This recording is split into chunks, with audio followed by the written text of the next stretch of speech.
ये भी छोटा है। छोटे बच्चे होते हैं ना, जैसे घर में शोर मचाते हैं बुरे, वैसे छोटे बच्चों की पिटाई भी बहुत होती है। यार कोई अपना है ही नहीं। आपके अपने तो। चलिए, एक बार मुझे बताइएगा, हम लोगों ने डिविडेंड्स के अंदर डीम डिविडेंड भी करा था। सबसे पहला कौन सा था? 222A। क्या चीज था बच्चे 222A? पूजा जी 222A क्या था?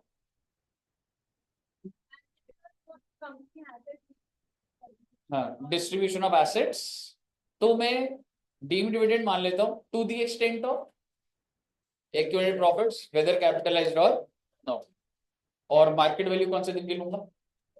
Date of distribution. फिर हमने करा था बच्चे 222B। क्या था 222B? Distribution of bond in action from. Distribution of bonds. मुझे लगा कि आपको इतना तो आता था पहले। डिस्ट्रीब्यूशन ऑफ बॉन्ड्स आगे क्या था?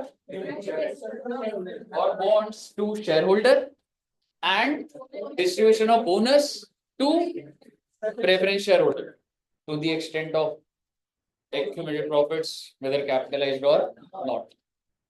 222C भूमिका जी क्या था? नहीं पढ़ के नहीं बता रहे थे, पढ़ने का काम करते रहना है। लिक्विडेशन ऑफ कंपनी में जो भी डिस्ट्रीब्यूशन होती है, कब? बिफोर लिक्विडेशन या after? Before. Before date of liquidation से पहले जो भी आप डिस्ट्रीब्यूट करेंगे उसको क्या बोल दूंगा? Deem dividend under section 222C। और उसके बाद होगा तो उसको नहीं बोला जाएगा, चाहे वो प्रॉफिट की हिस्सेदारी हो। एक नोट लिख लीजिए रजिस्टर के ऊपर, जहां पे 222C लिखा है उसी में ऊपर टॉप मार्जिन पे लिख दीजिए, in case profits are distributed, in case profits are distributed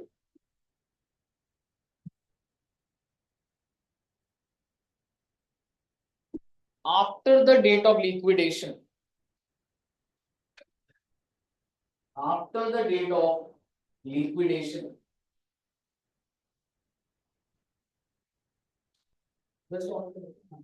एक फैन पे जो चला है, एसी भी चल रहा है तो देखिए तो चला गया है। ये वाला एसी चल रहा है, रिमोट ले लेना भाई। ये वाला चल रहा है, ये वाला चला, पीछे दे देना। ठीक है, क्या लिखा हम लोगों ने? In case profits are distributed after the date of liquidation, comma, such distribution will not be considered as deemed dividend. Such मैंने प्रॉफिट के लिए बात तो मुझे लगा कि such distribution will not be considered as deemed dividend. सही है बेटे, कैसी रही? All well, very good. sure. फिर इसके बाद हमने कौन सा करा था? 222D। 222D क्या था? अर्पित जी एक बार बताइए, आया नहीं था तो कौन आया था? आप बता दो। यश को आता है, मुझे पता है। मैं उनसे पूछता हूँ जो मुझे डाउट हो वो। यश का मुझे पता है, उसने फुल कोर्स कंप्लीट कर लिया, CSEET। ठीक है, हाँ जी बच्चे बताइए। नीचे देख देख के बोला जा रहा है। उनको लग रहा है मुझे पता नहीं लगा। चंचल माने ना। ठीक है, क्या था बच्चे? 222D, reduction of capital. ठीक है, यही था ना, रिडक्शन ऑफ कैपिटल, बायबैक कह सकते हो आप। लेकिन इस पे ना एक मतलब सवाल आ गया, एक नई अमेंडमेंट आ गई है जो पहली बार आपको आज कराई जाएगी, 222F। तो वो देखेंगे अभी। लेकिन क्या मैं कह सकता हूँ प्रेफरेंस शेयर को भी हम रिडीम करते हैं? ठीक है, तो रिडक्शन ऑफ कैपिटल वो भी तो हो सकता है ना। ठीक है, एनीवेज मतलब मेरा कहने का मतलब ये है, बायबैक ही मान लीजिए आप, कोई दिक्कत वाली बात नहीं है। लेकिन to the extent of accumulated profits whether capitalised और, वेरी गुड। इसके बाद हमने करा था 222E। मैं सिंपल शब्दों में यहाँ पे लिख रहा हूं एक बार 222E। अगर एक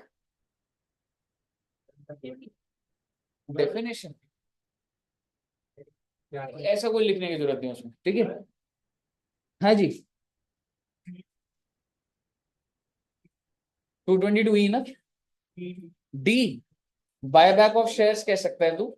रिडक्शन ऑफ कैपिटल क्या होता है, कैपिटल का कम हो जाना, रिडेम्पशन ऑफ प्रेफरेंस शेयर, या जो भी अगर आप रिडीम कर रहे हो और मैं आपको पैसे दे रहा हूँ, मान ली तूने 100 रुपए दिए, मैं आज तेरे को वापस कर रहा हूँ 150, तो बेसिकली कुछ चीज, कुछ कंपोनेंट को डीम डिविडेंड मान लिया जाए, किस चीज को, to the extent of accumulated profits whether capitalised और, तो बायबैक अभी हमने पहले पढ़ा था वो भी जैसे डीम डिविडेंड हाँ कह सकता है। है। थोड़ा सा एग्जांपल बताओ।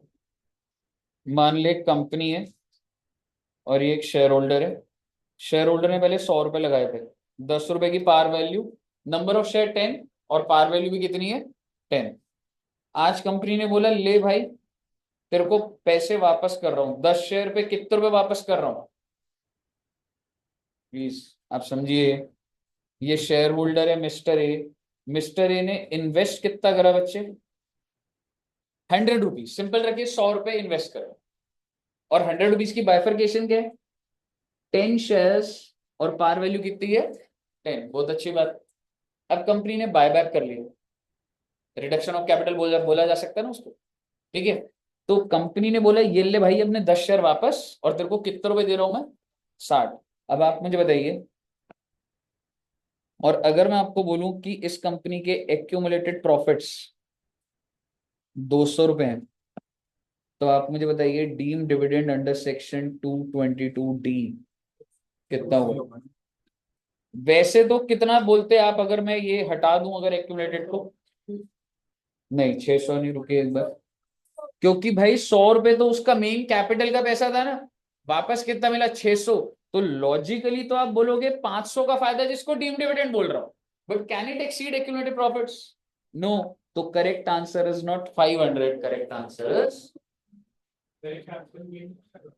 दोस्त आप अभी बहुत बिगनिंग लेवल पर हो, ठीक है।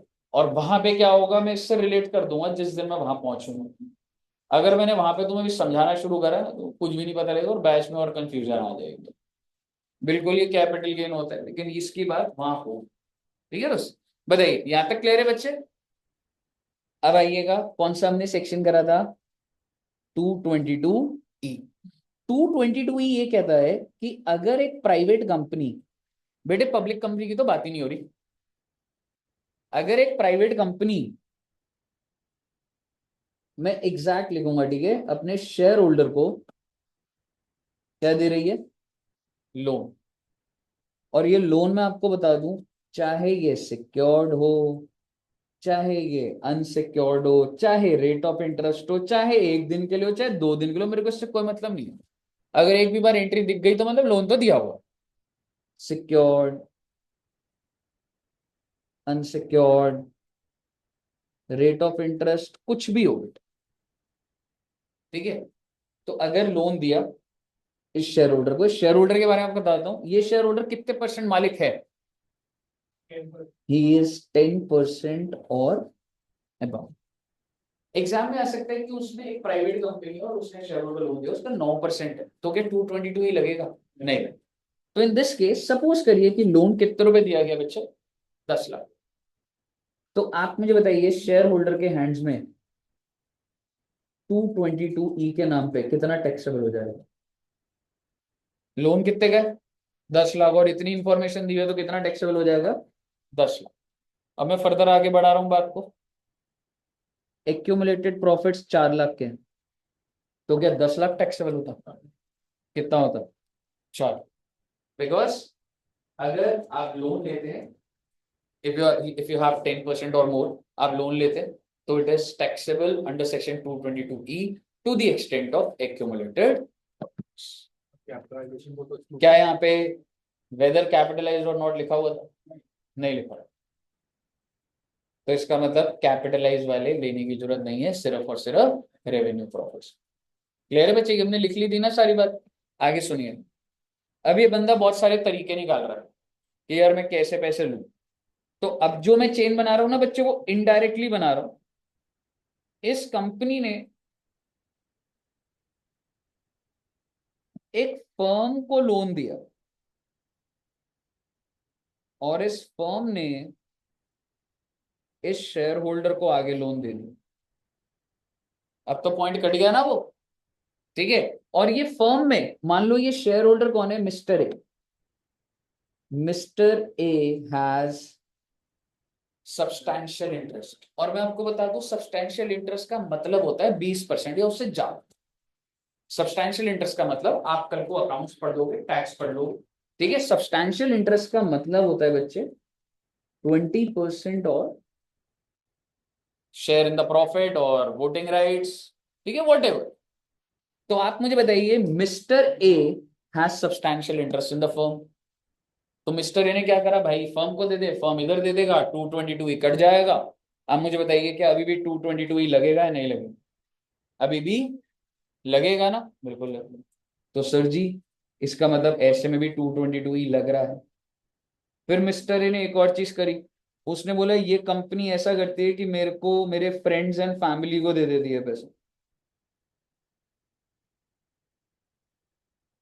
और ये फ्रेंड्स और फैमिली पैसा किसको दे देंगे, मिस्टर ए को। तो आप मुझे बताइए क्या 222 ही लगेगा या नहीं लगेगा? बिल्कुल लगेगा, चाहे आपको डायरेक्टली मिल रहा है चाहे आपको इनडायरेक्टली 222 मिल रहा है। तो सवाल मेरा ये है, अगर मिस्टर ए यहां पर 18% होल्ड करता है बच्चे,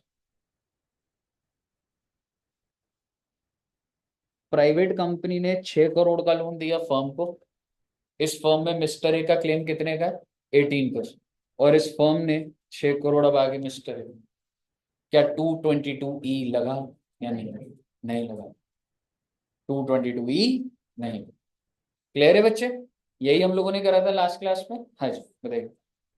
हम्म। सर से आपने कहा ना 20% फॉर्म के उस पे, तो अगर लेट्स से उसका 20% का ओवर वैल्यूएशन जो है वो 5 करोड़ मान लो और लोन 10 करोड़ का है, तो वो भी आपने दो ये सब चीजें ना साइंटिफिक में जा नहीं सकता मैं, आप नहीं तो ऐसे समुद्र में घुस जाओगे आप। ये प्रोविजन समझिए।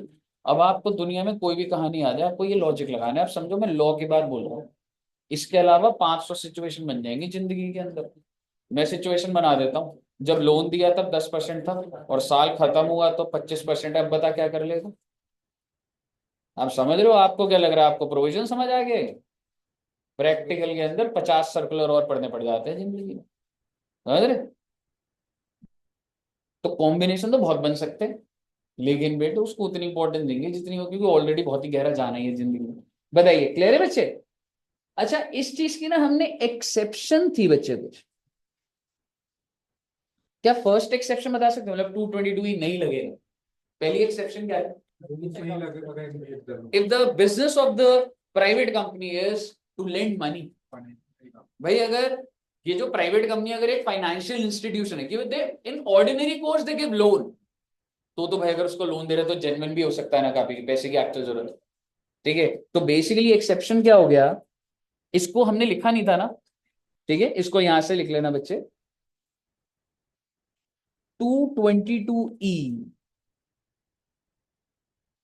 will not apply if the company has given loan,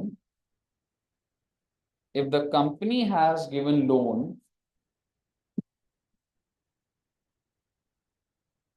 in the ordinary course of business. If the company has given loan in the ordinary course of business, बताइए क्लियर है बच्चे? ऑर्डिनरी कोर्स ऑफ बिजनेस मतलब इसका मतलब अगर ये company, ये पूरा केस आ गया, and if I say this is a financial institution, they are into the business of giving money, taking loan, giving advances, 222 will not. Clear है बच्चे? ओके आइए बच्चे आगे बढ़ो।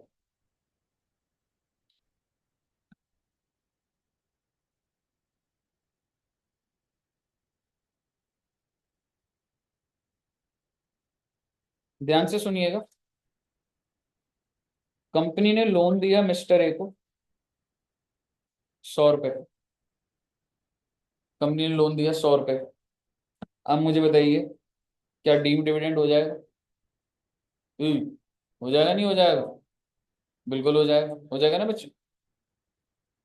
अब इस कंपनी ने जेन्युइन लेवल पे 3 शेयर होल्डर थे और उनको बोला था भाई हम डिविडेंड डिक्लेयर कर रहे हैं।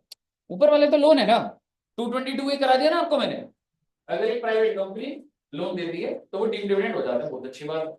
अब आगे मैं आपको ये बोल रहा हूँ, इस कंपनी ने क्या करा, ए बी सी तीनों को कितने का लोन देना है, मान लो 33, आई एम सॉरी लोन नहीं देना, एक्चुअल में डिविडेंड डिक्लेयर।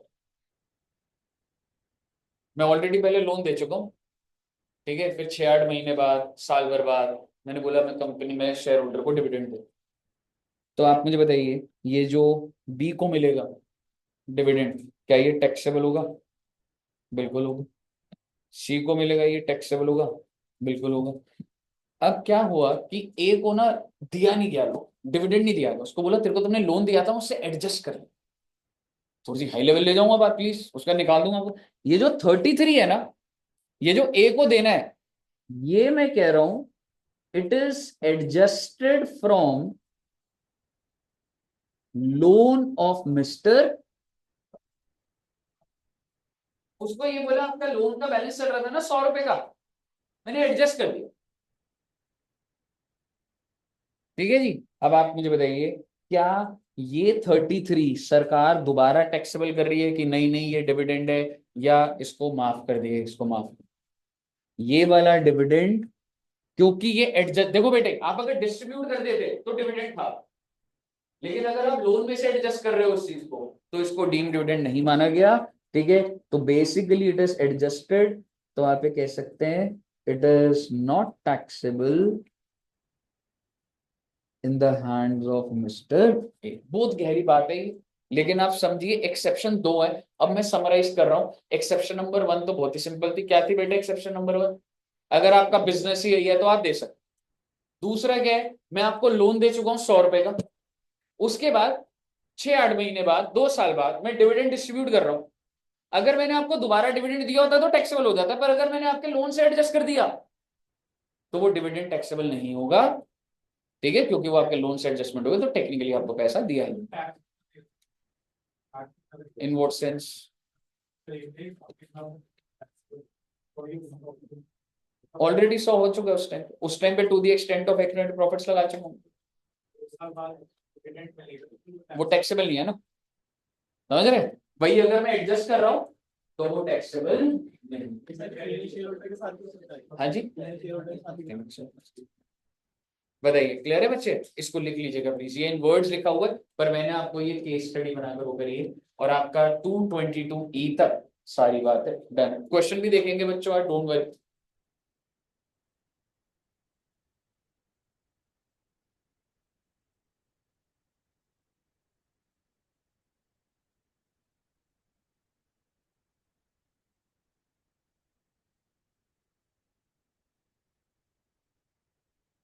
कर लिया नोट, कर लिया बच्चों ने? ओके,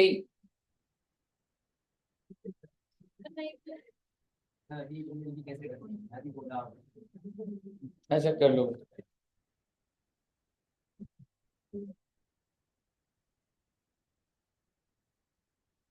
आप बच्चे आईपीएल देख रहे हो? तो सबसे महंगा खिलाड़ी बहुत अच्छा काम कर गया। कौन सा? ऋषभ पंत।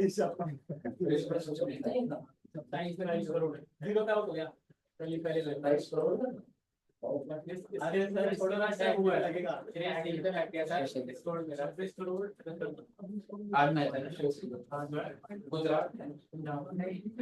यार केकेआर से भागे वो थोड़ा दिमाग खराब हो गया। और आप बच्चे ड्रीम 11 भी खेलते हो? ये आरसीबी इस बार जीते तो अच्छा ही है, सब तो जीते। अनुराधा नाम की नहीं पर हाँ अनुराधा नाम की यार, बट आरसीबी कभी भी नहीं जीती यार, मतलब कोई, पर हर टीम जीती है। दिल्ली भी नहीं जीती, कल दिल्ली जीत गई, कितना सही मैच। सेकंड एक सेक्शन में फ्लेक्सिबल कितना ही है, कंपनी ऑलरेडी लोन दे चुकी है और वो फ्लेक्सिबल जैसे होना चाहिए आफ्टर ऑफ्टर तीन को जिसमें से दे रहे हैं, अगर किसी को बोला है कि तुमने नहीं दिया टैक्स, क्योंकि एडजस्टर को पहली लोन टैक्सेबल इसके तो पहले लोन किया हुआ होगा तब तो वो माना होगा ना। तब तो डीम डिविडेंड है ब्रो, ये ले यहाँ लिख लो 222 ही। दोबारा क्यों करेंगे उसको taxable? Because this is fresh money no, तो लोन कोई गलत ट्रांजैक्शन है, ये डिविडेंड की एंट्री उसके लोन से एडजस्ट हो रही है पर्सन वही था तो सारा। सर संडे को तो मैच है, टीम का नाम लेकर अपना है। संडे को कितने बच्चे आ रहे हैं वैसे? कितनी टीम? दो ही टीम रखी है। मेरा फारसा है। नहीं, कितने बच्चे आ रहे हैं संडे को? कितने बच्चे खेलने आ रहे हैं? इधर सक्षम वाले आ रहे हैं ना, सर 20 के आसपास। गर्ल्स क्यों नहीं आ रही है? बच्चों बैडमिंटन उधर रख लेते हैं, पर वैसे मतलब सही नहीं। बॉल पकड़ के तो लानी है। नहीं वो तू आ तो रहा है, मैं आई नहीं अभी कंफर्म नहीं गर्ल्स क्यों नहीं आ रही? है। चलिए एनीवेज, अब जो भी क्वेश्चन होंगे बेटे गर्ल्स से ही पूछे जाएंगे, नहीं आ रहे ना तो हाँ चलिए ये मैंने बोला है, पढ़ाई कर रहे हैं ये नहीं बोला, लेकिन ठीक है। आइए अब अगर मैं आपसे बात करूं 222 तक क्लियर है? एक क्वेश्चन देखोगे 222 का? हाँ दिखा दो। बेटे तभी आपको ना कंफर्ट आएगा, नहीं तो ना लगेगा क्या ही चल गया ये। थ्योरी हाँ मतलब अदर सोर्स में ये वाला ना थ्योरेटिकल है, नेक्स्ट क्लास से आपका सैलरी शुरू हो जाएगा। अब दिन में लगता है। ओ ब्रो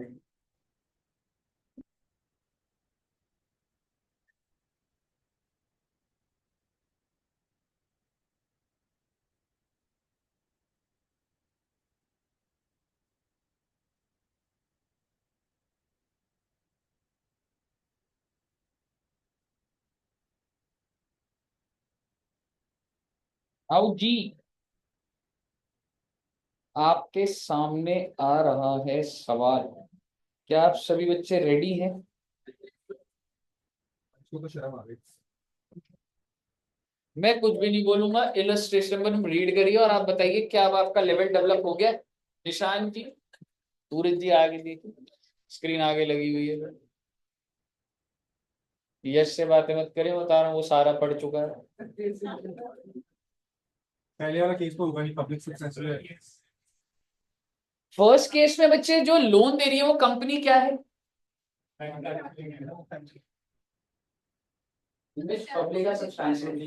तो क्या 222 लगेगा? नहीं 222 तभी लगता है जब वो जो कंपनी है वो प्राइवेट कंपनी या क्लोजली हेल्ड कंपनी बोला जाए। और सेकंड वाले में 4 लाख।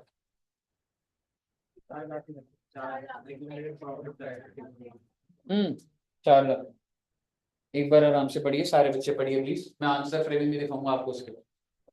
सेक्शन की प्रोविजन की तो समझाना पड़ेगा। बिल्कुल, आपको लग रहा है कि ये जरा बिल्कुल नंबर बहुत लिखना पड़ता है बेटे, राइटिंग स्किल भी बनाएंगे अभी। ये चैप्टर अभी थोड़ा सा बोला डायरेक्ट टैक्स में नहीं है, जीएसटी में। हाँ जीएसटी हो गया? हाँ जी, दोनों का आंसर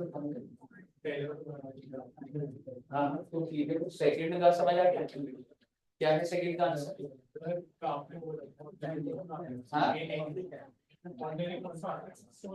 ऑर्डिनरी कोर्स नहीं है इसका।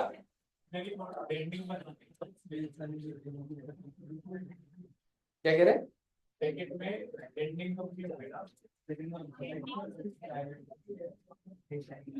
लेंडिंग कंपनी होता है जो कंपनी बस पैसा दे रही है, but their business is not to land.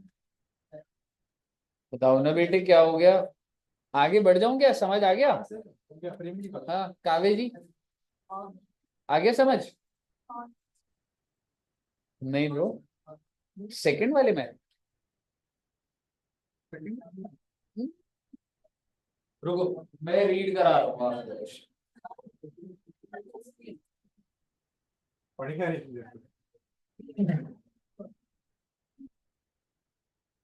अभी दिख रही है बच्चे? ठीक है, आइए एक देखते हैं। Rahul is a resident Indian holding 28% equity share in a company. मुझे बताइए क्या मैं कह सकता हूँ इसका 10% या उससे ज्यादा है? ठीक है, टुक अ लोन ऑफ 5 लाख, तो लोन कितने का मिला भाई को? 5 लाख का। ज्यादा से ज्यादा डीम डिविडेंड कितना टैक्सेबल हो जाएगा? 5 लाख। मुझे नहीं पता केस क्या बनेगा, 5 लाख से ऊपर थोड़ा ना हो जाएगा। On the date of granting the loan the companies accumulated profits were 4 lakh. तो आप मुझे बताइए 5 लाख टैक्सेबल होगा 4 लाख होगा, बट अभी केसेस नहीं पता हमें क्या चीज है, बट 4 से ऊपर तो नहीं जा पाएगा। The company is engaged in some manufacturing activity. The question is clear that ये जो कंपनी जो लोन दे रही है वो कोई फाइनेंशियल कंपनी नहीं है, मैन्युफैक्चरिंग कंपनी। और आप मुझे बताइए फर्स्ट केस में, is the amount of loan taxable as deemed dividend if the company is a company in which public are substantially interested? नहीं होगा, क्यों? Reason, because it's a public company, and if a public company gives a loan to the shareholder, 222E does not apply. ठीक है जी। Second point, what would be the answer if the lending company, lending company क्या होता है जिस company ने loan दिया, मतलब कंपनी का नाम क्या दे रखा था, नाम नहीं दे रखा, ठीक है। Lending company is a private company which is not a company in which public का सब्सटैंस, मतलब प्राइवेट का मतलब समझा रहा हूँ जिसमें पब्लिक नहीं। तो अब यहाँ क्या डीम्ड डिविडेंड हो जाएगा? बिल्कुल हो जाएगा। कितने अमाउंट तक?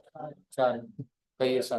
कंपनी का स्कीम नहीं कर दिया, लैंडिंग कंपनी नहीं कर Come on bro, lending company होता है the one who lends. If you lend money to me, you become a lender. Company से रहा है। क्या हुआ भाई? तो सेकंड केस में मुझे कंपनी का पता, कंपनी कौन है, प्राइवेट है पब्लिक है? प्राइवेट है। प्राइवेट कंपनी ने लोन दिया तो 222 ही लग जाएगा। हाँ, इसमें अब सेकंड पॉइंट को बहुत ध्यान से पढ़, क्या ऑर्डिनरी कोर्स ऑफ बिजनेस है? तो स्टेट कर रहा है भाई कि वो अच्छा ठीक है, लेंडिंग का मतलब ऑर्डिनरी है, तो तूने ये लाइन इग्नोर कैसे कर दी? The company is engaged in manufacturing. नहीं, आप बेसिक, आप पहले ना चीजों को समझिए। This is the basic information, then this is case number A, case number B. Basic information remains same for all the cases. Lending company का मतलब ये होता है कि उसका बिजनेस लेंड करने का। लेंडिंग कंपनी होता है if the company lends money to you, it's lending company, but is मेरा बिजनेस लेंडिंग का हो गया? नहीं नहीं बिल्कुल, आप अड़े रहो उस पे, है 5-10 मिनट भी है मार्जिन। कर गया था। लेंडिंग कंपनी को तो कह रहा है सर उसका बिजनेस लेंड करने का है, क्वेश्चन बोले या ना बोले है। हाँ, लेंडिंग कंपनी का मतलब ऐसे है कि लेंड करो, उस रिलेट कर। ठीक है, क्वेश्चन से गलती ये होगी, नाम नहीं है कंपनी का ना, तो उन्होंने लेंडिंग कंपनी को है, मिस्टेक है, हो जा रहा, ठीक हो जा रहा। एनीवेज, आप मुझे बताइए इसके अंदर की जो चीजें लिखी है ना बेटे, वो समझाऊंगा आपको, ठीक है, कैसे लिखना है। बट एक बार समझिएगा कि आपको 222E क्लियर है। अब आपके सामने एक नया पॉइंट आ रहा है, फर्स्ट टाइम बोल रहा हूँ बच्चे में, और सरकार, हाँ जी 222 लिखिएगा जरूर।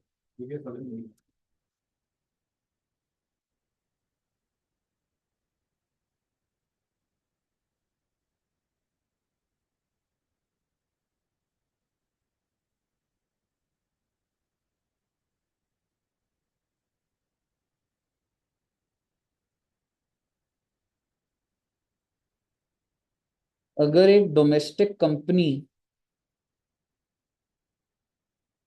और ये है जी शेयर होल्डर,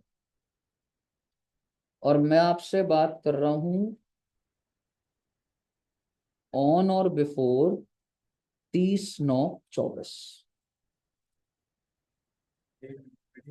30/9/24 से पहले कुछ और प्रोविजन था, और 1 अक्टूबर 24 ऑनवर्ड अब कुछ और। ठीक है बच्चों, तो आप ध्यान से देखिएगा।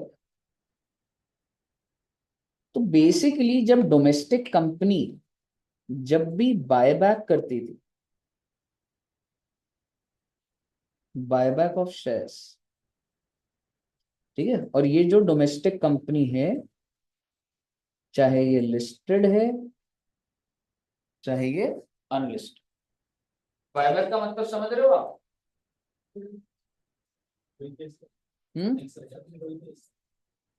एक्सेप्शन 2 केस, ठीक है।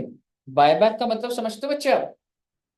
जैसे कि सपोज करो, एक ही शेयर की बात करूंगा, शेयर होल्डर ने 10 रुपए लगाए, और बायबैक जब हुआ तो उसको कितने मिल गए? 30 रुपए। यही होता है ना बायबैक। तो जब बायबैक ऑफ शेयर्स हुए, और मुझे बताइए मैं लेटेस्ट बात कर रहा हूं या 30/9 तक की बात कर रहा हूं? 30/9, तो आप समझिएगा it is exempt in the hands of share. मतलब सर, मतलब ये कि अगर शेयर होल्डर ने, मैं एक ही शेयर की बात करूंगा बच्चे, इन्वेस्ट करा 100 रुपए, और बायबैक प्राइस सभी बच्चे समझते हैं, बायबैक प्राइस था 500, आपको क्लियरली गेन कितने का दिख रहा है? 400। ठीक है जी। अब आप समझिएगा कि ये सारा का सारा क्या हो जाता है, exempt in the hands of, यानी कि आपको जो भी प्रॉफिट हुआ ही है ये टैक्सेबल नहीं होता। हालांकि आपके दिमाग में हो सकता है चल रहा हो सर डीम डिविडेंड तो लग ही जाएगा, क्यों बायबैक के ऊपर आपने अभी अभी डीम डिविडेंड की बात नहीं करी। लेकिन आपको मैं एक बात बता दूं, उस प्रोविजन को आप थ्योरेटिकली चलते रहने दीजिए, समझ रहे हो? तो बेसिकली आप पहले समझिए कि जब बायबैक होता है तो कितने का प्रॉफिट दिख रहा है आपको, और ये शेयर होल्डर के हैंड में टैक्सेबल नहीं है। और मैं अब आपको सर स्क्रीन पूरी नहीं आ रही है। हेलो। हाँ जी, हाँ दोस्तों, और मैं आपको एक चीज और बता देता हूं, तुम्हारे हिसाब से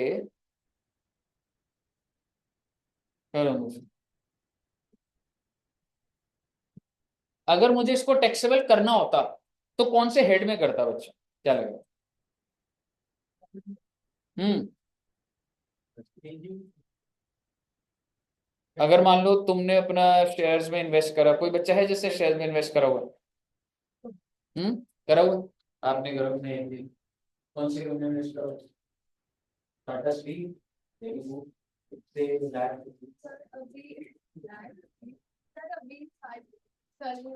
पहली का है। अरे वो नंबर ऑफ शेयर उसमें आ रहा है, बताना आप। कितने शेयर खरीदे वैसे? सर आप अपना तो बता देंगे। एमआरएफ के क्या है सर भाई?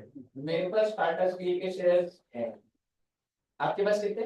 कंपेयर नहीं, ये तो स्टूडेंट लाइफ है, तो थोड़े छोटे मोटे इन्वेस्ट कर रहे हो। मुद्दे की बात ये है कि मैडम अगर आप उस शेयर को बेच दो, मान लो आपने 400 का शेयर खरीदा और मैडम ने उसको 700 का बेच दिया, ये तो बेचना हो गया। इसको इसको क्या बोलूं, बायबैक बोलूं? बायबैक तो है कंपनी खरीद। पर आपको बता दूं, आपके डीमैट अकाउंट में जो शेयर है वो कैपिटल एसेट होता है। कैपिटल एसेट का मतलब जैसे ज्वेलरी बेच रहे हो, घर बेच रहे हो, ऐसे जो डीमैट अकाउंट में होता है ना, उसको बेचोगे, इसका मतलब वो जो शेयर होता है वो कैपिटल एसेट होता है। कौन से हेड में टैक्सेबल होता है? Capital gains. तो आपको जस्ट मैं एक आइडिया दे रहा था कि कैपिटल एसेट होता है, ठीक है। लेकिन क्या is it taxable in the hands of shareholder? No. तो कंपनी क्या करती थी, कंपनी डोमेस्टिक सरकार क्या करती थी, डोमेस्टिक कंपनी को बोलती थी कि तुम ही टैक्स दोगे इस पे। आप समझिए, आप सारे के सारे शेयर होल्डर हैं, मैं आप सबको आपके शेयर का भाव दे रहा हूं डबल डबल। सरकार के लिए क्या इजी है, मेरे को पकड़ना या आप सबको पकड़ना? आपको कंपनी में ऑर्गेनाइज स्ट्रक्चर पकड़िए ना। कंपनी क्या कहते, सरकार क्या कहती थी, डोमेस्टिक कंपनी तूने सबको शेयर होल्डर को दिया, तेरे पास सारी डिटेल है, तू ही टैक्स जमा कर। टीडीएस बीडीएस से कंफ्यूज मत करिए, बायबैक के ऊपर टैक्स लगता था कुछ, और वो टैक्स रेट कितना था? 20%। सरचार्ज लगता है 12%, और एचईसी लगता था 4%। आपको सिर्फ इतनी नॉलेज चाहिए, इससे ज्यादा आप बोलो मार्जिन कितना है क्या है, कोई जानने की जरूरत नहीं है। कहने का मतलब ये है, 30/9 या उससे पहले जब बायबैक होता था तो शेयर होल्डर के हैंड में एग्जेम्प्ट होता था, लेकिन कंपनी हैज टू पे tax on that buyback. On what amount that's not relevant right. पहले बताइए, यहां तक क्लियर है? जो आपने रेट्स लिखे ये भी कंपनी ने वो लॉ के अकॉर्डिंग। बिल्कुल एग्जैक्ट रेट लिख रहा हूं जी। सरचार्ज 12%, और ये आज के टाइम पे अब चल रहा है नहीं चल रहा है बच्चे? नहीं। अब 222F ये जो आया, उसने पहले ये समझाया, पहले ऐसे होता था, और उसने बोला हम बताएंगे कैसे। यानी कि अब मैं आपको बता रहा हूं,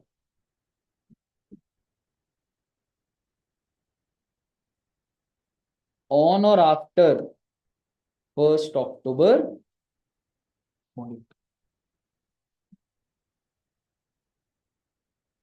अच्छा जी।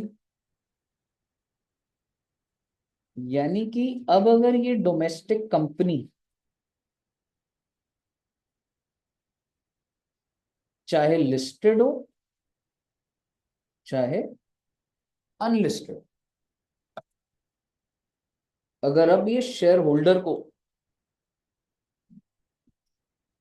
होल्डर ने इन्वेस्ट कितना करा बेटे, 100, और बायबैक प्राइस कितना है बेटे, 500। ये बहुत इंपॉर्टेंट होगा आपके एग्जाम के लिए बच्चों, क्योंकि जो चीज टैक्स में न्यू आती है बहुत इंपॉर्टेंट होती है। ऐसा होता है कि टैक्स के अंदर 20-25 नंबर, सिर्फ जो लेटेस्ट प्रोविजन, आप कितनी एनर्जी लगाते हो, जब मैं आपको 100 क्लासे करा रहा हूँ, सैलरी के इतने सारे प्रोविजन करा रहा हूँ, पर गवर्नमेंट का और आईसीआई, सीएसआई, सीएमए, उनका क्या फोकस होता है कि जो प्रोविजंस अमेंडेड है क्या बच्चा वो पढ़ देना, और वो एट टाइम्स 20 से 25 नंबर का पेपर आ रहा है। तो मुद्दे की बात ये है, इसलिए मैं आपको ये चीज बता रहा हूँ एकदम एग्जैक्ट तरीके से। मुद्दे की बात ये है,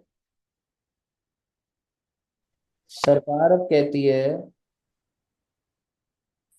कि जितना भी डोमेस्टिक कंपनी ने इसको दिया, कितना दिया बेटे, 500 रुपए, सारा का सारा deemed dividend. I am not saying कि मैं डिफरेंस निकालूंगा या कुछ करूंगा, मैं आपको कह रहा हूं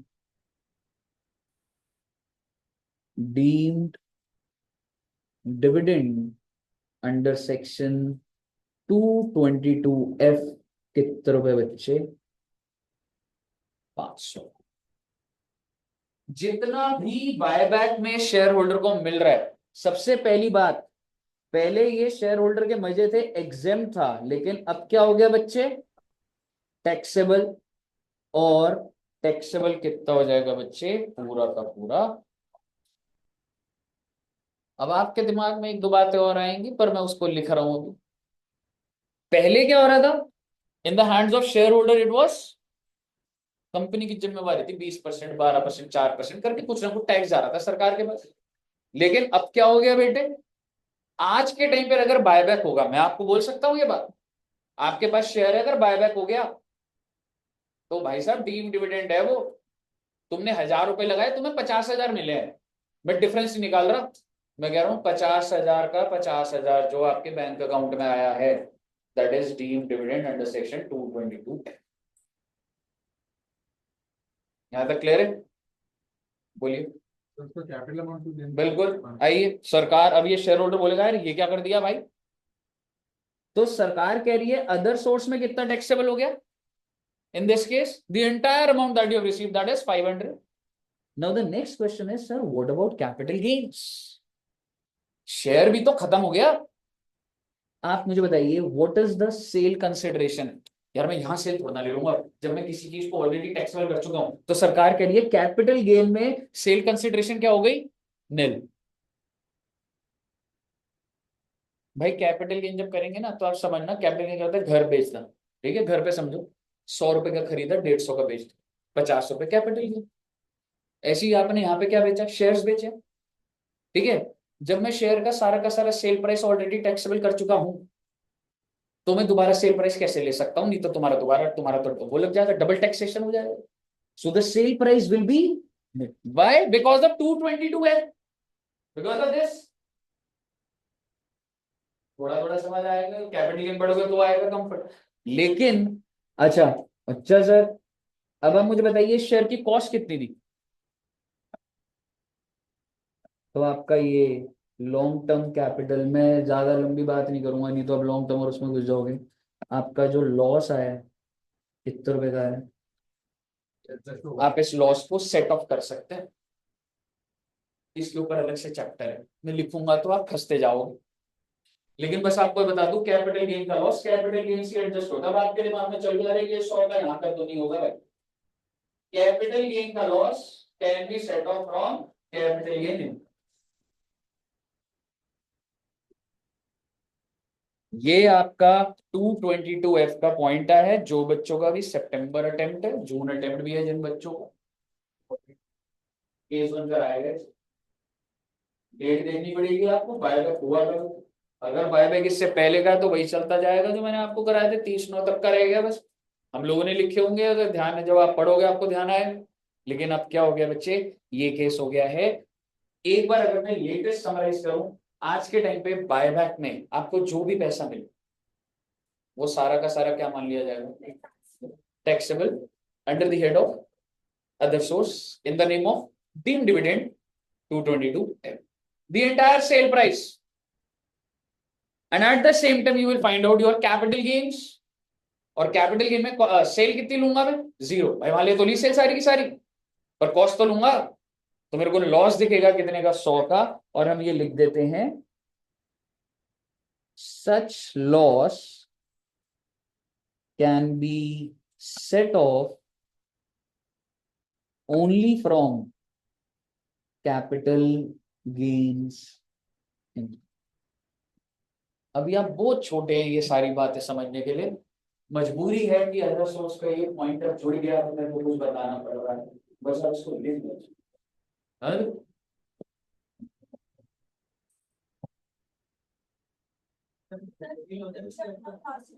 हाँ जी,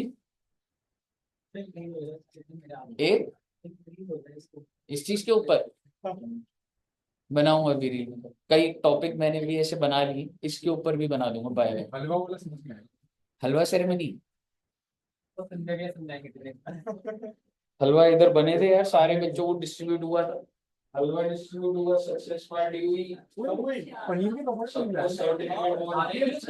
फाउंडेशन बहुत झूठे हुआ पनीर क्या है, वो आपके फाउंडेशन अभी तक नहीं आया। चलो अभी वो क्रिकेट अभी खेलेंगे ना, उसी दिन सारा कुछ सक्सेस पार्टी। सर ये तो हाँ रिफ्रेशमेंट भी है मैं भाई आ जाऊँ क्या? बच्चों, रिफ्रेशमेंट भी है।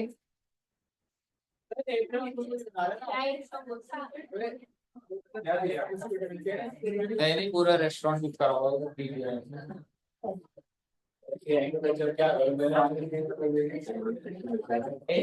कैंटीन है ना,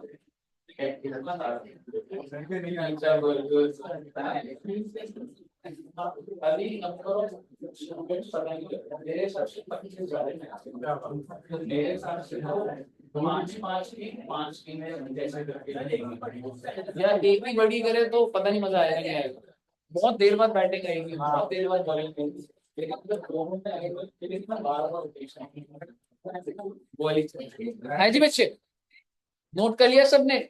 सर जी आपका जो डिविडेंड का टॉपिक है वो सारा का सारा खत्म है। मैं आपको बताता हूँ, इंपॉर्टेंट टॉपिक है, पेपर में 2 से 4 नंबर आप उम्मीद कर सकते हैं डिविडेंड पे। क्यों? क्योंकि अमेंडमेंट है।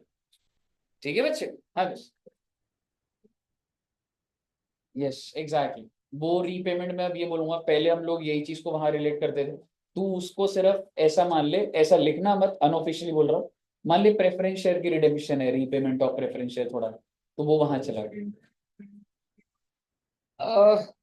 इसके ऊपर क्लैरिफिकेशन आनी चाहिए थी इंस्टीट्यूट की कि व्हाट अबाउट दैट प्रोविजन जो पहले से डला हुआ है, उस पर कुछ बोला नहीं, टेक्निकली वो हटा दें या कुछ होना चाहिए था। But yes that creates confusion, क्योंकि वो भी बायबैक है ये भी बायबैक है वाली, पर उस पर नहीं कुछ बोल रहे। हाँ जी बच्चों, मैम देखो अगर मैं यहाँ पे सेल कंसिडरेशन लूं तो वो गलत हो जाएगा, बिकॉज मैं ऑलरेडी आपके टर्नओवर को कहीं पे टैक्सेबल कर चुका हूं।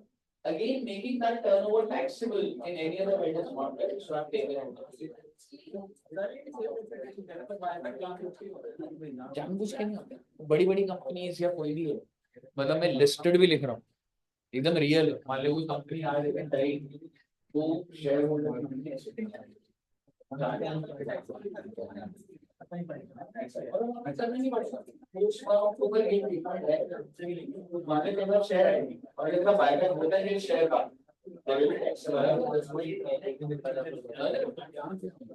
बताइए, क्लियर है बच्चे? ओके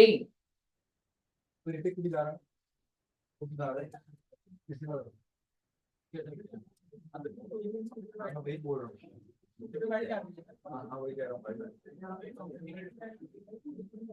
हाँ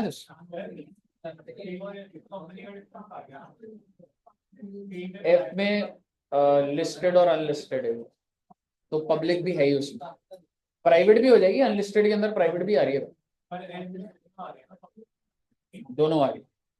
ठीक है, अच्छा मुझे एक बात बताओ बच्चों, फैमिली पेंशन पता है आपको क्या होता है? फैमिली पेंशन क्या होता है? फैमिली पेंशन, सर फैमिली में एक इंडिविजुअल इंडिविजुअल पेंशन होती है, वंश को पेंशन मिलती है। हेडिंग लिखिएगा फैमिली पेंशन, बहुत छोटे छोटे टॉपिक 5-5 मिनट के करा लें, और फिर हम लोग ऑनलाइन गेम्स की ट्रेनिंग आज आपको बताता हूँ सारा ट्रेनिंग। ड्रीम 11 कितने बच्चे खेलना नहीं चाहिए बेटे वैसे, ऐसे मैं इसलिए बोला क्योंकि बीइंग अ रिस्पांसिबल पर्सन ऐसे मैं इधर बोल रहा हूँ खेलोगे, पर जो खेलते हैं वो बता दो। हाँ 2-3 बार खेले। और कोई बच्चे ने ड्रीम 11 खेला खेला ये खेलना चाहिए, मैं बोल रहा हूँ एडिक्टिव मुझे तो नहीं लगा फिर ऐसा कुछ। नहीं है, 2 दिन से मैं खेल रहा हूँ, मुझे लग रहा है।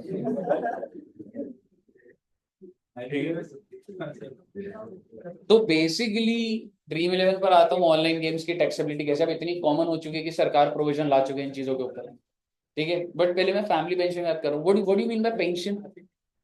पेंशन क्या होता है? फ्री में जो मिल रहा है, ऐसे थोड़ा ना होता है बेटा। सर वो पहले सेव किया था, फिर बाद में पेंशन के रूप में मिलता है। पहले सेविंग्स करोगे फिर बाद में मिल जाएगा, आप ही का पैसा आपको बाद में मिल रहा है, मतलब पेंशन ये होता है।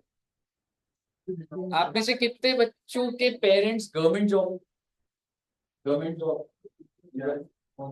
और तो बच्चे गवर्नमेंट इधर पुलिस में है ना आपके फादर, आपका एग्जांपल नहीं ले सकता।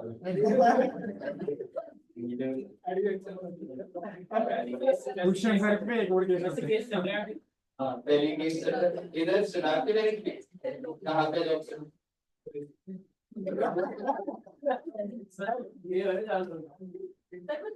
अगर आपको कोई डाउट हो तो आप अलग से भी पूछ सकते हैं। इधर क्या है, आप पुलिस या आर्मी में तो नहीं है, क्या करना नगर पंचायत, तो ये एग्जांपल लेते हैं। तो एक बात बताइए, भूमिका आपके फादर नगर पंचायत में जॉब करते हैं, है ना, ठीक है। तो आप मुझे बताइए जब उनकी रिटायरमेंट होगी, क्या रिटायरमेंट के बाद गवर्नमेंट एम्प्लॉय को पेंशन मिलती है? जैसे मैं आपको बताता हूँ बच्चे, मैं भी गवर्नमेंट एम्प्लॉय था, मेरे को पेंशन मिलती है अगर मैं वहीं रहता, ठीक है। तो मैं यूनाइटेड बैंक ऑफ इंडिया में जॉब करता था, और आप सब लकी हो कि मैंने छोड़ दिया, आपको पढ़ा रहा हूँ, ठीक है, ऐसे बोल रहा हूँ, ठीक है। बट जब मैंने क्योंकि किसी ने बोला ही नहीं हाँ ऐसा, तो मैंने बोले ऐसे मजाक कर रही, ठीक है। दुष्यंत सर ने क्यों छोड़ी थी, इसलिए यार मुझे तो याद नहीं उनकी कहानी झूठी जो भी, ठीक है। तो मैं गवर्नमेंट जॉब में था यूनाइटेड बैंक ऑफ इंडिया, तो किसी ने सुना है यूनाइटेड बैंक ऑफ इंडिया? बड़ी कम जीके है बच्चों, आपकी जनरल अवेयरनेस बहुत है, सुना हुआ है? सर आपने टीचर डॉक्यूमेंट का एग्जांपल दे दी, उसमें काम किया है कोई भी डॉक्यूमेंट सुनने के मिलता है, एयरटेल भी सुनिए, एक ही सुनिए बस एयरटेल, ये Airtel last company, what is that sir? इसने बोला था, इसने बोला था सर। ठीक है। तो बेसिकली आप समझिए कि गवर्नमेंट जॉब ना, जैसे यूनाइटेड बैंक ऑफ इंडिया बहुत बड़ा बैंक है, इतना बड़ा बैंक भी नहीं है वैसे, ठीक है, पर कोलकाता का बहुत बड़ा बैंक गवर्नमेंट बैंक है। आपको यहाँ कम दिखेगा, यहाँ पे जैसे एसबीआई है ना, वहां पर कोलकाता ओरिएंटेड बैंक है, वो गवर्नमेंट बैंक है, बट वो कोलकाता में, मेरी पोस्टिंग भी कोलकाता में। तो बेसिकली जो भी गवर्नमेंट एम्प्लॉयज होते हैं ना, जब उनकी रिटायरमेंट होती है, लाइक व्हेन दे रीच 60, तो उनको पेंशन मिलती है। पेंशन का मतलब आप घर बैठे हो पर हर महीना आपको 40,000 50,000 रुपए, पेंशन का मतलब यही होता है ना। तो अगर बताओ मेरे घर में जैसे पेरेंट्स, तो बेसिकली उनको हर महीने पेंशन आती है, क्योंकि वो गवर्नमेंट एम्प्लॉय, अब वो रिटायरमेंट हो चुकी है, 60 ईयर्स हो चुकी है, 70 एज है, हर महीने पेंशन है, ठीक है। लेकिन मैं आपसे पेंशन की बात नहीं कर रहा, मैं आपसे बात कर रहा हूँ फैमिली में। सरकार और ज्यादा ख्याल रखती है, क्योंकि जिस इंडिविजुअल को पेंशन मिल रही है, अगर वो इंडिविजुअल की डेथ हो जाए तो उसकी फैमिली को भी पेंशन मिलती रहती है बेटे। आप समझ रहे हो मैं क्या बोल रहा हूँ? अगर एक सरकारी एम्प्लॉय है, और वो सरकारी एम्प्लॉय अगर जिंदा है तो पेंशन मिल रही है, और अगर जिंदा नहीं है तो किसको मिलेगी? फैमिली को मिलेगी। तो ये जो फैमिली पेंशन है, सबसे पहली बात ये क्या हो जाएगी, taxable in the hands of, किसके हैंड्स है बच्चे, लीगल हेयर्स, जो भी उनके लीगल हेयर्स को पैसा मिल रहा है, उस इंडिविजुअल को तो नहीं मिल सकता ना, इन द हैंड्स ऑफ लीगल, मुद्दे की बात ये हुआ भाई, अंडर द हेड ऑफ, ऐसी बहुत सारी फैमिली है भाई जिसमें नहीं, नहीं मैंने प्रैक्टिकली नहीं देखा, मेरी फैमिली नहीं गवर्नमेंट जॉब में तो नहीं है उनके, काफी तरीके से देखें ना गवर्नमेंट फैमिली में। हाँ मतलब रेयरेस्ट, मतलब ये कम है, ठीक है, लेकिन ये प्रोविजंस हैं, ठीक है। अब आप मुझे बताइए, अगर ये फैमिली पेंशन टैक्सेबल है, बहुत अच्छी बात है, तो भाई इस पे ना कुछ एग्जेम्पशन मिल जाती है। एग्जेम्पशन क्या मिल जाती है, मतलब जो भी पैसा, जैसे सपोज करो गवर्नमेंट ऑफ इंडिया किसको पैसा दे रही है, लीगल एयर्स को, और कितने रुपए दे रही है, 1 लाख रुपए। साल का फैमिली पेंशन कितना मिल रहा है बेटे लीगल एयर को, 1 लाख। तो क्या सर पूरा का पूरा टैक्स मिल रहा है, नहीं, कुछ डिडक्शन मिले, ठीक है। वो डिडक्शन क्या मिलती है, आप समझिएगा, जैसे ये लीगल हेयर्स को रिसीव कितना हुआ बच्चे, 1 लाख, लेस कुछ ना कुछ एग्जेम्प्ट हो जाते हैं, ए और बी।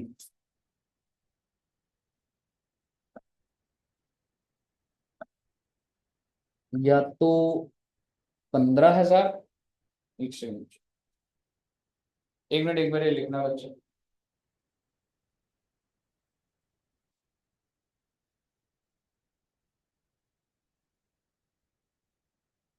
ये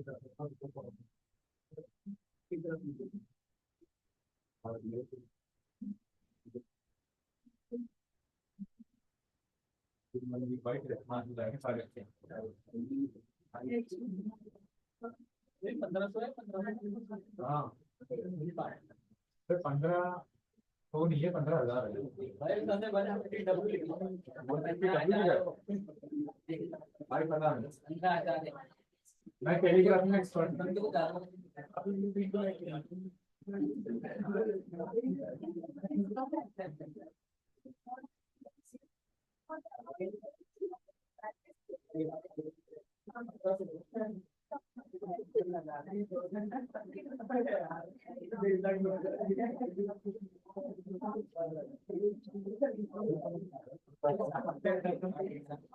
हाँ, वो डबल जीरो है, वैसे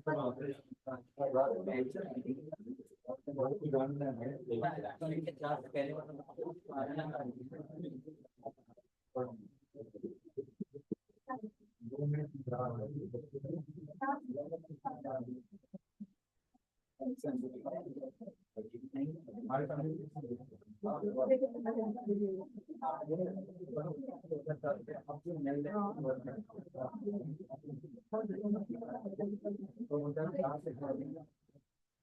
आदमी का तो मन कर दिया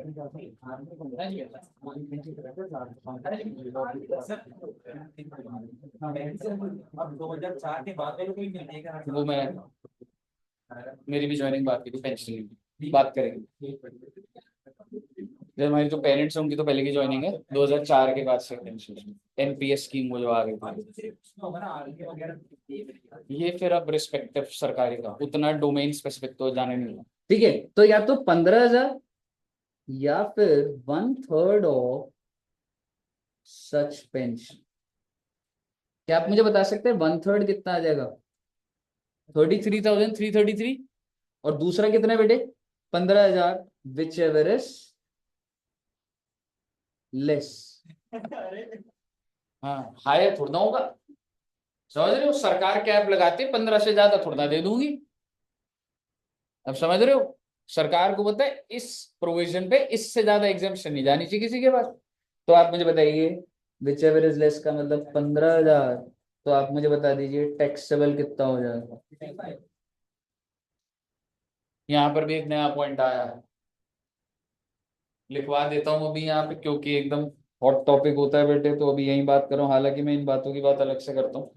बस अब एक चीज लिख देना इसके नीचे ना, ओल्ड टैक्स रिजीम। मैं आपको अभी तक जो भी सिखा रहा हूं ना वो ओल्ड टैक्स रिजीम है, ठीक है। और ओल्ड टैक्स रिजीम को एक और चीज बोला जाता है, ऑप्शनल टैक्स। जिंदा है ये, लेकिन आपको मैं ये बता दूं ये 3-4 साल में पूरा खत्म हो जाएगी ये बात, समझ रहे हो? तो बेसिकली मैंने आपको क्या सिखाया है, ओल्ड टैक्स रिजीम अभी, और जब से फर्स्ट क्लास है ना आपकी, आप ओल्ड टैक्स रिजीम ही करो, ठीक है। लेकिन मैं आपको यहाँ पे एक नया चीज बता रहा हूँ, अभी रीसेंट अमेंडमेंट आई है, और रीसेंट अमेंडमेंट ये है कि देखो भाई, इनकम टैक्स निकालने के ना आज के टाइम पे 2 दरवाजे हो गए। आप या तो, अगर आप ओल्ड में हो तो आपके लिए ये है, और अगर आप न्यू में होगे तो क्या है, तो समझिएगा। रिसीव्ड कितना है बेटे, 1 लाख। लिमिट नंबर ए क्या है, 1/3 of 1 lakh. Limit number B 15,000 से कट के 25,000 हो गई। अगर आप डिफॉल्ट टैक्स रिजीम यानी कि न्यू बोल लो, डिफॉल्ट बोल लो, तो उसमें 15,000 की चीज कितने की हो गई है, ठीक है। विच मीन्स 33,333, ये हो गया आपका 25,000। तो एग्जेम्प्ट कितना हो जाएगा, तो टैक्सेबल कितना हो जाएगा। गवर्नमेंट जितने भी बेनिफिट्स निकाल रही है सब देंगे, ओल्ड पे कोई फायदा देंगे, क्योंकि गवर्नमेंट चाहती है कि हर कोई ऑटोमेटिकली स्विच हो। जब सरकार के पास डेटा आता है कितने लोगों ने रिटर्न भरी, कितने लोग ओल्ड में हैं, कितने लोग न्यू में हैं, सरकार क्या चाहती है, हर कोई किस में आ जाए, न्यू में। अगर मैं आपको बोलूं सिंपल बात, ओल्ड है और एक न्यू है, और सरकार ये जो स्लैब रेट बेनिफिट जो आ रहे थे 12 लाख तक कोई टैक्स नहीं लगेगा, वो न्यू का चेंजेस करे, ओल्ड पे कोई देख ही नहीं रहा आज के टाइम, समझ रहे हो? तो बेसिकली इसको क्या बोला जाता है बच्चे, न्यू टैक्स रिजीम, या फिर इसको बोला जाता है डिफॉल्ट टैक्स रिजीम। जरूरी नहीं है दोस्त, मैं बताता हूँ एक बार छोटा सा एंगल है दोस्त। मैं कह रही हूँ पेंशन मतलब सैलरी नहीं है ना, क्या सैलरी में भी तो खाता है पेंशन से। पर ये लीगल एयर्स को मिल रहा है थोड़ा सा, जो पेंशन मिलती है वो सैलरी में, पर इनके लिए तो उसमें फैमिली वाला जो बताना है लीगल एयर होते हैं कि बच्चों को सैलरी मिल रही है, सैलरी कह रहा हूँ, फैमिली पेंशन मिल रही है, तो अदर सोर्स में। जो वर्क कर रहा था उसको छोड़ के उसके अलग हाँ हाँ, उस ये देखो ना, taxable in the hands of legal heirs. बताइए कोई दिक्कत बच्चे यहाँ तक? लास्ट टॉपिक करा रहा हूँ बेटे, बस उसके बाद नमस्ते बेटे बात। अदर सोर्स ऐसा ही है, इसलिए अब अदर सोर्स आपको फ्रेमवर्क जब दिखाऊंगा, तो अब जो आगे के हेड्स होते जाएंगे तो अदर सोर्स अपने आप आपका डेवलप होता जाएगा, ठीक है जी। आइए,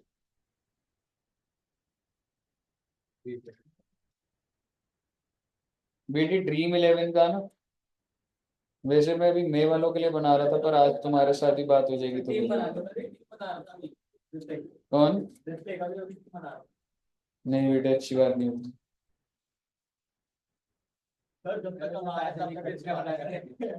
अच्छा मुझे एक बात बताइए, क्या ऑनलाइन गेम्स आज के टाइम पर होती है? क्या ऑनलाइन गेम्स में विनिंग कैसे होती है? किसी बच्चे ने खेला हो, एक्सपीरियंस करा हो, प्लीज बताइए। हाँ जी, क्या करना होता है?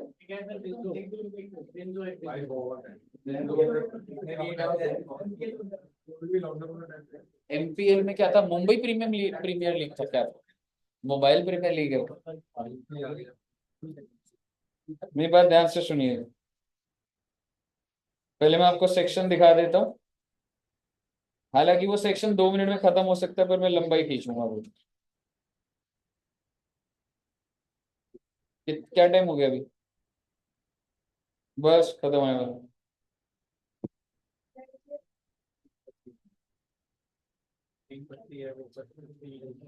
आपको एक सेक्शन दिख रहा होगा, applicable rate of tax in respect of winning from online game, heading डाल दीजिए बस अपने रजिस्टर में, सेक्शन 115 बीबीजे। हाँ जी, सेक्शन का नाम है ब्रो, अब इसको कैसे एक्सप्लेन करूं? आप सेक्शन लिखिए प्लीज, बाकी कई कॉन्सेप्ट है जिस पे डाउट आएंगे, है ना।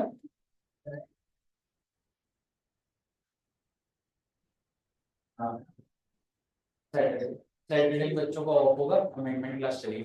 हमारी छुट्टी है।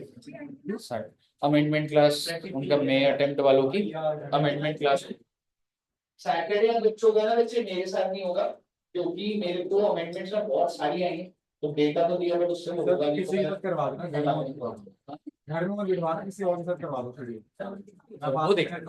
वो देख लो नहीं, मेरे साथ सैटरडे नहीं होगी, सैटरडे मेरा पूरा अमेंडमेंट, जिनका सितंबर अटेम्प्ट है वो मेरे साथ होंगे, ठीक है ना। मई जून सितंबर CS CM है जो भी होता है। चलिए जैन वालों में नंबर वाले आएंगे ऑडिट की होगी आई थिंक, मतलब वो स्केड्यूल एक बार आ जाएगा, but I would do amendment नहीं, ठीक है। आइए बच्चे, अच्छा मैं आपको ना मैंने सिस्टम बता रहा हूँ, क्या है कि आइडिया होना चाहिए, और मैंने भी ना मैं आपको बता रहा हूँ, अभी मैं आपको ड्रीम इलेवन खेल तो नहीं करते, मैं इसलिए था क्योंकि ये सेक्शन समझाने के लिए इट्स वेरी इंपॉर्टेंट कि पहले खुद तो समझ आना चाहिए। तो मैंने ड्रीम इलेवन की पहले यूट्यूब वीडियो देखी कैसे खेलते हैं, तो बेटे समझाना तो था पर खेलने भी लग गया बेटे में। तो उसमें क्या होता है, आप एक ऐप डाउनलोड करते हैं ड्रीम इलेवन, और उसमें ना मतलब आप ऐसे ना अलग अलग गेम्स बनी हुई, तो आपने अगर जैसे 1 रुपए से एंट्री होती है 49 रुपीज से, जैसे सपोज करो मैंने क्या करा था, मैं आपको सीधा बताता हूँ, उसमें ना कॉन्टेस्ट आ रहे हो, जैसे आज का जो मैच है ना, आप अगर ड्रीम इलेवन खोलोगे तो उसमें आएगा, हाँ मतलब स्क्रीन पे कैसे आएगा, मतलब वो है पर कैसे होगा मुझे पता नहीं, और सब बच्चों को डाउनलोड करने को बोलूंगा, मतलब कि सारे ड्रीम इलेवन खेलने लग गए, तो इसलिए डाउनलोड मत करना बेटे, वायरस हो सकता है। टीम वाला होता है ना, वो बहुत गलत होता है। नीचे ना टर्म एंड कंडीशन लिखी होती है कि जो डिस्काउंट अमाउंट मिला है ना इसमें, अगर तुम बिल करोगे तो वो उसमें अच्छा छोटा छोटा लिखा होता है। ठीक है, मैंने क्या करा था मैं आपको बताता हूँ, मुझे बिल्कुल एक बार समझिएगा, ड्रीम इलेवन ऐप डाउनलोड करी, और मैंने उसमें ना 100 रुपीज बैंक से कनेक्ट हो जाता है अपना KYC और वो दे दो पेटीएम करके, जैसे किसी पे भी होता है, तो मैंने 100 रुपए डाले, ठीक है। तो वो जो कॉन्टेस्ट था, जैसे कल जो मैच था, कल 7:30 मैच था, तो मैंने कल ही पूरी टीम बना ली कि ये प्लेयर रन मारेंगे, कैप्टन वॉट एवर, कोई लॉजिक लगाए, ठीक है। तो जब पूरा मैच खत्म हो गया, उसमें होता है कि बच्चे ऐसे करोड़ों लोग खेल रहे हैं, ठीक है। तो जैसे मैंने कितने रुपए डाले थे, मैंने 49 रुपीज की ही टिकट ली, और मुझे एग्जैक्ट नहीं बता कि मैंने कितने, मैंने तो 100 रुपए अपने बैंक से करे थे, पर अगर मैं आपको स्टेटमेंट दिखाऊंगा ना, तो उसमें कैसे दिख रहा होगा, एक बार अगर आपको दिखाऊं मैं, जैसे जब मैंने 100 रुपए डाले ना, ये तो मैंने कहीं और का स्क्रीनशॉट है, तो मेरा बैलेंस कितने का हो गया, 100 रुपए। क्या हुआ, नहीं सही, ये मेरे उसका नहीं है, ठीक है, मतलब ये वो चीज है, मतलब किसी और का, अरे ये मेरा नहीं है, वही कह रहा हूँ, ठीक, इसकी डेट भी देख लो यार, तुम्हें यार भरोसा नहीं है तुम्हें, डेट आ नहीं रही इसमें, ठीक है। तो अब समझिए मैंने ना 100 रुपए डाले, ठीक है, और जब कल मैच पूरा हो गया, तो मैं भी फर्स्ट टाइम में देख रहा था, तो यहाँ पे विनिंग कितना आ गया बच्चे, 49 रुपीज। अब ऐसा कैसे होता है मैं आपको बताता हूँ, ऐसे 20 करोड़ लोग खेल रहे हैं, ठीक है, तो 20 करोड़ में से हो सकता है 11 करोड़ लोग जीत रहे हैं, लेकिन जो बंदा टॉप जीतता है ना, जिसकी टीम सबसे सही होती है, उसको कितने मिले थे कल, 2 करोड़ रुपए, 3 करोड़ रुपए, ऐसा हो सकता है। आप भी अगर 11 प्लेयर्स की टीम बने, प्लीज ऐसे ना बनाना मत, मतलब मुझे ऐसा लग रहा है कि मैं क्या सिखा रहा हूँ, ये उन्हीं की होती है, वो बहुत सारी टीम बना के कितने कॉम्बिनेशन लगा के, मैं भी सोच रहा हूँ बनाऊं 10-11 टीम, तब भी नहीं, हाँ क्या होता है, इंटरेस्टिंग ये होता है, मैं IPL देखता नहीं था, घर जाके IPL देखता हूँ, क्योंकि आपका प्लेयर खेल रहा होता है, वो शॉट मारता है, अच्छा लगता है, समझ रहे हो, जो भी टीम आपने बनाई है। मुद्दे की बात ये है कि जैसे मैंने 100 रुपए लगाए, और जब दिन खत्म हो गया, मैच खत्म हो गया, तो मैं 49 रुपीज जीता, ठीक है। तो मेरी विनिंग्स कितने की आ जाएंगी बच्चे, अब आप मुझे बताइए टैक्सेबल क्या है? क्या ये जो 49 रुपीज है, क्या ये टैक्सेबल है या नहीं, होगा, बिल्कुल होगा। और इसी की बात कर रहा हूं मैं, कौन से सेक्शन के accordingly, BB, it is taxable at the rate of 30%। आप क्या कर सकते, हाँ 30%, बिल्कुल टीडीएस पे भी आ जाऊं। तो बेसिकली ये जो गेम्स है, जो भी ऑनलाइन गेम्स है, ठीक है, आप इसमें देखोगे, आप इसमें देखेंगे, अगर मैं आपको प्रोविजन दिखाऊं, this section provides that net winnings, आप फोकस करिएगा, विनिंग की बात हो रही है, ठीक है। यहां पे क्या लिखा हुआ था आपके अंदर, ये देखो विनिंग ही लिखा हुआ था ना बेटे। कोई बंदा अगर जिसकी टॉप की रैंक आई होगी, यहाँ पे विनिंग आ रहा होगा 5 करोड़ रुपए, होगा नहीं होगा ये चीज? तो भाई मैं कितना जीता, 49 जीता, लेट्स सपोज मैंने 100 रुपए उसमें से डाले थे, वो बैलेंस में निकाल सकता हूँ। अब टेक्निकली मेरे यहाँ पे टोटल बैलेंस कितना आ जाएगा, जैसे मैंने 100 डाले थे, विनिंग हो गई 49 की, तो कितना विड्रॉ कर सकता हूँ, 149। लेकिन जब मैं विड्रॉ करूंगा ना, तो टीडीएस वीडीएस कटेगा। आगे सुन लो एक और बात, एक बार सारी बात बोलूंगा, ध्यान से सुनना। विनिंग कितने की हुई मेरी, 49 की। अब आप देखिए इसके बारे में क्या लिखा हुआ, ये सेक्शन कह रहे हैं कि फ्लैट रेट ऑफ 30%, यानी कि इस 49 पे कितना टैक्स रेट लग जाएगा, 30%। सरचार्ज, सरचार्ज तब लगता है बच्चों जब आपकी टोटल इनकम एक्सीड होती है, तो एक एनी होता है, एक एप्लीकेबल दिख रहा है ना आपको, जिन बच्चों ने इंट्रोडक्शन पढ़ा उनको पता होगा 50 लाख से ऊपर पे लगता है, 49 रुपए पे सरचार्ज लगोगे क्या? हाँ, तो 49 पे 30%, और कितना टैक्स लग जाएगा बेटे? सो इफ आई से अगर मैं कल 49 रुपीज जीता, तो बताइए कितना टैक्स लग गया बेटे? 49 पे 30% लगाइए, और उसका 4% जोड़ दीजिए,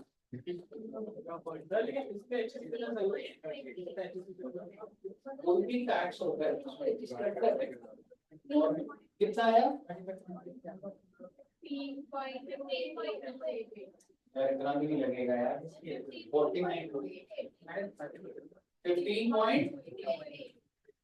क्या सभी बच्चों का 15.28 आया?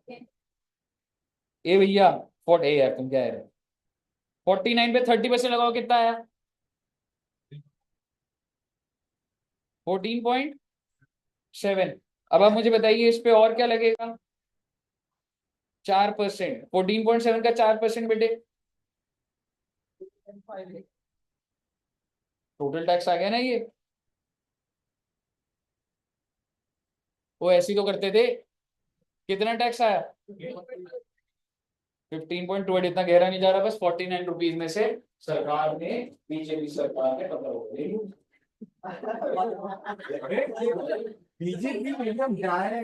अरे कॉन्सेप्ट है ना, that income tax goes in the hands of central government. आप समझो हर चीज में कॉन्सेप्ट चल रहा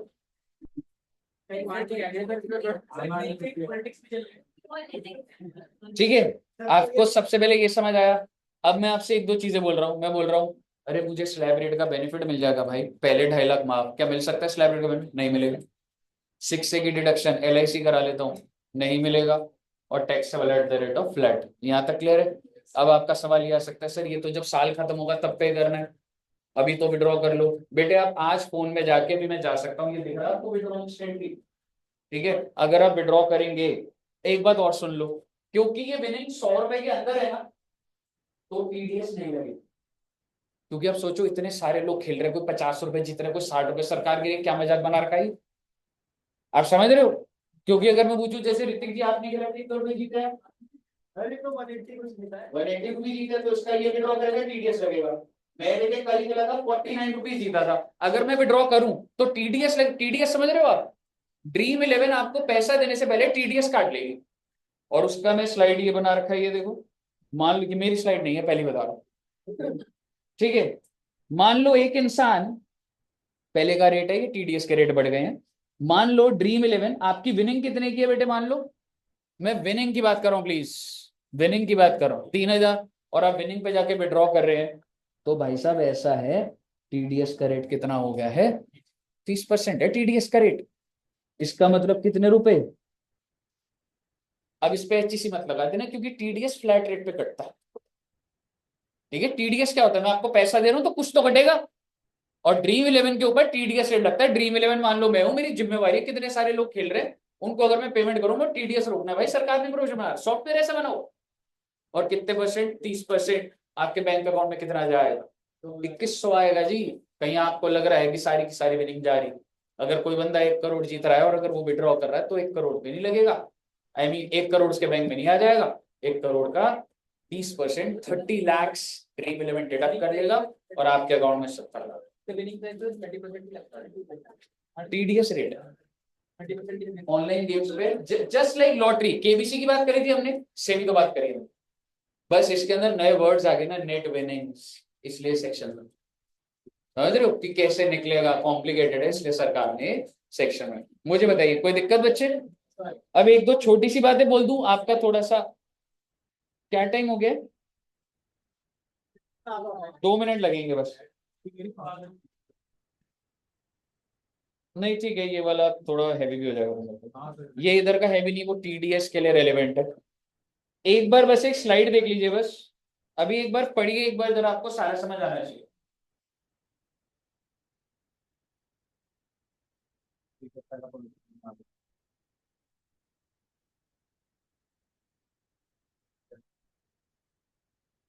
ठीक है सर, ये if applicable plus health and give us surcharge कब लगता है? 50 से ऊपर।